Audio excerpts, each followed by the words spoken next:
नमस्कार, आप देख रहे हैं मिर्ची टॉक्स। इस वक्त मेरी मौजूदगी भाजपा के कार्यालय के पास है और हमारे साथ ही भाजपा के कार्यकर्ता जुड़ चुके हैं। नमस्कार सर, क्या नाम हुआ आपका? मेरा नाम दुर्गा प्रसाद धर है। अच्छा, इस बार बीजेपी के क्या क्या मुद्दे होने वाले जिसपे वो चुनाव लड़ने वाली है?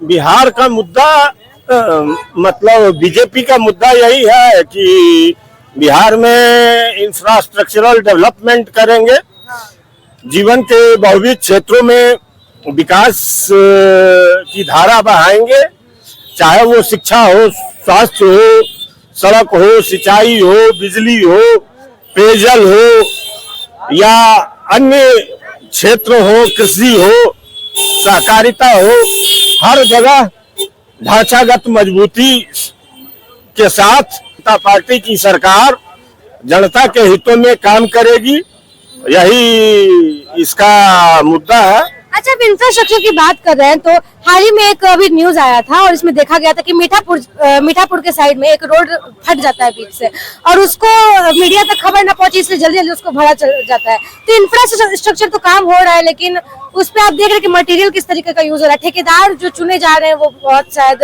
निम्न वर्ग के चुने जा रहे हैं, तो उस पर आप लोग का क्या उपाय है? कि सड़कें हैं, हो सकता है कहीं टूट गई हो, ये मैं नहीं कहता कि नहीं टूटी होगी, लेकिन मैक्सिमम 99% आप देखेंगे कि जो सड़कें बन रही है गुणवत्तापूर्ण है, टिकाऊ है।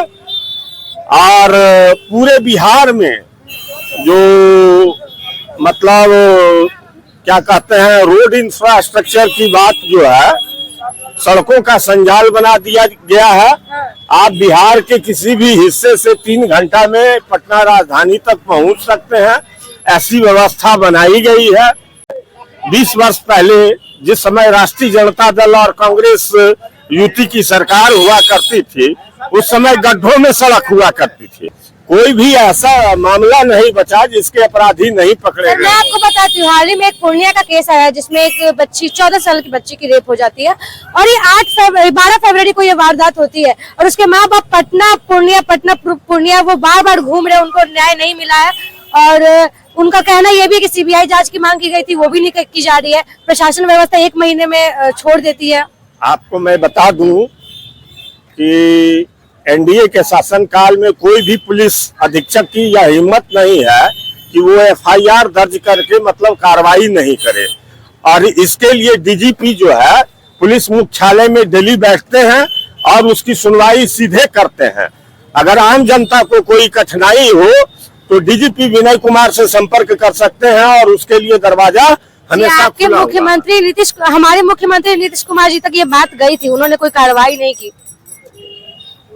नीतीश कुमार जी का चरित्र ऐसा है कि उन पर इस तरह का तोहमत लगाना उचित नहीं है। मैं नहीं लगा रही हूँ, ये आए दिन के स्टैटिस्टिक्स बता रहे हैं। हाँ, जो बता रहे हैं वो गलत बता रहे हैं और नीतीश कुमार के संज्ञान में अगर कोई बात जाती है तो नीतीश कुमार फौरन कार्रवाई के लिए डीजीपी और चीफ सेक्रेटरी को आदेशित करते हैं। यह हमेशा से उनका इतिहास रहा है और यह एनडीए शासन की प्रमुखता है। कानून व्यवस्था को बनाए रखना, विकास और कल्याण के कार्य को सरजमी तक ले जाना, यह एनडीए की प्राथमिकता है। से चलते आ रहा है, जिसको बिहार की युवा पीढ़ी सहित बिहार की जनता जो 25 से 50 साल के उम्र के लोग हैं वह देख रहे हैं तुलनात्मक अध्ययन करके कि राष्ट्रीय जनता दल और कांग्रेस महागठबंधन की जब सरकार हुआ करती थी और एनडीए की जो सरकार है उसमें क्या अंतर है। आपको क्या लग रहा है, एनडीए की सरकार आएगी? कितना भरोसा हो पा रहा है, क्योंकि आए दिन के स्टैटिस्टिक्स बता रहे हैं कि महिला सुरक्षा पे सवाल उठ रहे हैं सरकार पे, फिर जो ये पुल और सड़कें में दरार पड़ रहा है, तो इस पे ये सब बहुत सवाल उठ रहे हैं कि इस बार नीतीश कुमार जी फिर से आ पाएंगे कि नहीं आ पाएंगे। ये तो जनता बता सकता है कि आएगा कि नहीं आएगा, लेकिन वर्क तो बिहार में बहुत ज़्यादा किए हैं और इतना तो अभी तक जब से देश स्वतंत्र हुआ है उस समय से तो इतना बिहार में विकास नहीं हुआ। और किसी का सरकार है थोड़ा सा कम बेसी तो होता ही है, कुछ कमी तो आता ही है किसी की सरकार रहे। और तो मान लीजिए कि चीफ मिनिस्टर तो ये देख रहा है, निगरानी तो कर ही रहा है, लेकिन फिर भी कुछ भ्रष्ट लोग हैं जो पदाधिकारी लोग कर देते हैं, उस पर कार्रवाई करते ही हैं। ऐसा तो कोई अंतर तो है नहीं। अच्छा, आप अनुभवी लोग हैं तो आप बखूबी जानते होंगे कि पहले की सरकार क्या थी और अभी की सरकार क्या है।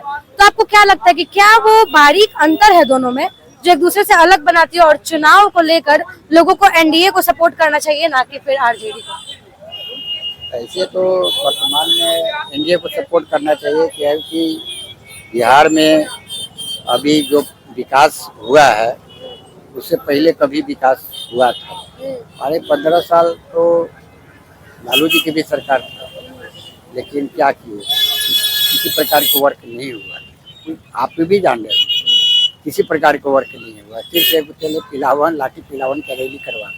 सर, आप किस विकास की बात कर रहे हैं? अभी सच्चाई दिखाने पर जर्नलिस्ट को सड़क पे चुनवा दिया जाता है, तो आप किस विकास की बात कर रहे हैं? कहाँ सड़क पर होती है, देखते सर, एक जर्नलिस्ट है जिन्होंने सच्चाई दिखाई थी तो उनको सड़क पे चुनवा दिया गया, ठेकेदार चुनवा दिया गया और उन पर कोई वारदात नहीं हुई। तो आप किस विकास की बात कर रहे हैं? रोड विकास, बिजली विकास, अच्छा। और बाद में जो मतलब किसान विकास, शिक्षा विकास, सब चीज में विकास हुआ है। ऐसा तो नहीं है कि मतलब किसी में ये पर्सनली रोडे विकास हुआ है। स्वास्थ्य विभाग में भी देख रहे हैं कि 5 लाख के पूरा इंश्योरेंस कर दिया सरकार। तो अब क्या चाहिए? क्या लग रहा है भैया, क्या किसकी सरकार आएगी? यहाँ तो बिल्कुल स्पष्ट है कि एनडीए सरकार की स्पष्ट बहुमत आने जा रही है। इस बार हमको उम्मीद है कि 200 के पार सरकार का बहुमत आएगा। किस मुद्दों को लेकर चुनाव लड़ रहे हैं? तो विकास का मुद्दा है। विकास जो आप 2005 से पहले आए होंगे, शायद हो सकता है आपका उस समय जन्म नहीं हुआ होगा। यहाँ पर लड़कियां जो है, आज आप अकेले आकर के बाइक ले रहे हैं, ये नीतीश कुमार का ही देन है। लड़कियां जो है, यदि कोई गार्जियन अपनी बेटी को भेजती थी बाहर जाने के लिए तो 4-5 लड़की के साथ हो जाती थी। आज वो चीज नहीं है। इस आरजेडी के शासनकाल में लड़की तो छोड़िए, कोई व्यक्ति सुरक्षित नहीं था। न नेता सुरक्षित था, न जनता सुरक्षित था। कोई को मतलब ये परेशानी हो रही थी। तो कोई भी व्यक्ति नहीं चाहेगा कि वो ऐसा जो दौड़ फिर आ सके। जी, ये भी आप स्वीकारेंगे ना कि उसमें लॉ एंड ऑर्डर बिल्कुल काम नहीं कर रहा। आप बहुत सारे केसेस देख सकते हैं कि अभी रेप केसेस हो रहे हैं, लेकिन प्रशासन अपने आंख मूंद के रखी है। देखिए, हर राज्य में और हर जगह हर तरीके का अच्छे और बुरे गलत आदमी है। ठीक है, अब यदि रेप केस कोई हो रहा है और उसके बाद सरकार कार्रवाई नहीं कर रही है, तब सरकार की गलती है। लेकिन रेप केस चाहे जो भी घटनाएं हो रही है, अभी आपको देख लीजिए, मर्डर करना गलत बात है, फिर ही मर्डर हो रहा है। इसका कारण क्या है? जो मर्डर कर रहा है, मर्डर करने वाले फिर आप ही देखे होंगे, कुछ दिन पहले पारस अस्पताल में घटना हुई थी, लेकिन घटना के बाद क्या उसको जेल हुआ कि नहीं हुआ? इसलिए कोई भी व्यक्ति जो अच्छे और गलत, हर राज्य में ऐसे होते हैं, ऐसे अवांछित तत्व हर राज्य में है। ये कहना गलत है कि नीतीश जी के शासन में इस तरह घटना हो रही है। सर, तो 20 साल से सत्ता में है नीतीश कुमार है, एनडीए सत्ता में है 20 साल से, तो आपको क्या लग रहा है कि कौन सा ऐसा विकास नहीं कर पाए नीतीश कुमार जी जो अब करेंगे? नहीं, अब हमको लग रहा है कि अब जो है ये जो नया कार्यकाल आने वाला है, पर्यटन और रोजगार पर ये काम अब होना चाहिए, हो भी रहा है। और ये हमको लगता है कि आने वाले 5 साल में हमारा बिहार एक विकसित राज्य बन जाएगा और उम्मीद है कि यहाँ से लोग पलायन नहीं करेंगे। जैसा कि आपने देखा अभी कि लोगों का कहना है कि नीतीश कुमार जी को फिर से लाना चाहिए, 25 से 30 फीट से नीतीश। आपका क्या कहना है वो कमेंट बॉक्स में जरूर बताइएगा कि बिहार विधानसभा चुनाव में इस बार किसका रुझान ज्यादा रहेगा। बाकी की खबरों के लिए आप देखते रहिए मिर्ची टॉक्स।